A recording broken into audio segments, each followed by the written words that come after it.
ଦେଖନ୍ତୁ ସାଙ୍ଗମାନେ, ପ୍ରଥମେ ତାରିଣୀ ପଚାରିଛନ୍ତି ହସ୍ପିଟାଲରୁ ଆମକୁ ଯିବାକୁ ପଡ଼ିବ। ତାପରେ ତାରା କହିଛନ୍ତି ହଁ, ହସ୍ପିଟାଲରୁ ଯିବାକୁ ପଡ଼ିବ ଏବଂ ଏ ସହରରୁ ବି ଯିବାକୁ ପଡ଼ିବ। ଆମକୁ ବହୁତ ଦୂରକୁ ଯିବାକୁ ପଡ଼ିବ। ତାପରେ ତାରିଣୀ କହିଛନ୍ତି ହେଲେ କାହିଁକି ତାରା, ଆମେ କ'ଣ ପାଇଁ ଯିବା ସହର ଛାଡ଼ିକି? ତାପରେ ତାରା କହିଛନ୍ତି ଦେଖ ତାରିଣୀ, ମୁଁ ତତେ କହିଲି ନା ଯିବା ପାଇଁ। ୟା ପରଠୁ ମୁଁ ତୋ ପାଟିରୁ ଆଉ କୌଣସି ଶବ୍ଦ ଶୁଣିବା ପାଇଁ ଚାହୁଁନି। ମୁଁ ତତେ ଯାହା କହୁଛି ତତେ ସେଇଆ କରିବା ପାଇଁ ପଡ଼ିବ। ତାପରେ ତାରିଣୀ ଭାବିଛନ୍ତି ମୁଁ ତ ଖଡ଼ୁସକୁ ପ୍ରମିସ୍ କରିଥିଲି, ହେଲେ ଏବେ କ'ଣ ହବ? ମୁଁ ଥରେ ଯେମିତି କିଛି କରିକି ବି ଖଡ଼ୁସକୁ ଦେଖା କରିବାକୁ ପଡ଼ିବ। ନହେଲେ କୌଣସି ଉପାୟରେ ବି ତାରାକୁ ବୁଝେଇ ହେବ ନାହିଁ। ଏହି ସମୟରେ ଘର ଲୋକଙ୍କର ଏଣ୍ଟ୍ରି ହେଇଛି। ତାପରେ ତାରାଙ୍କର ଖୁଡ଼ି ତାଙ୍କୁ ପଚାରିଛନ୍ତି କୁଆଡ଼େ ଯାଉଛୁ ତାରା?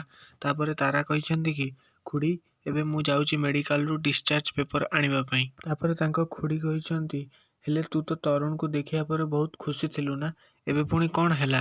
ଏବେ ଏମିତି ପାଗଳୀଙ୍କ ପରି କ'ଣ ପାଇଁ ହଉଛୁ? ତାପରେ ତାଙ୍କ ଖୁଡ଼ି ତାଙ୍କୁ କହିଛନ୍ତି ଦେଖ ମା, ସବୁ କଥା ଭୁଲିଯା, ଥରେ ଯାଇ ତରୁଣକୁ ଦେଖା କରି ତାଙ୍କ ସହିତ କଥା ହେଇଯା। ଆଉ ଏକଥା ମଧ୍ୟ କହିଛନ୍ତି କି ତୋ ଜୀବନର ପ୍ରକୃତ ଖୁସି ତରୁଣଙ୍କ ପାଖରେ ଅଛି।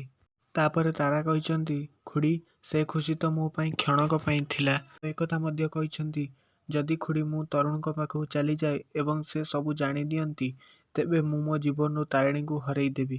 ତେଣୁକରି ମୁଁ ତରୁଣଙ୍କ ପାଖକୁ ଯିବାକୁ ଚାହୁଁନି।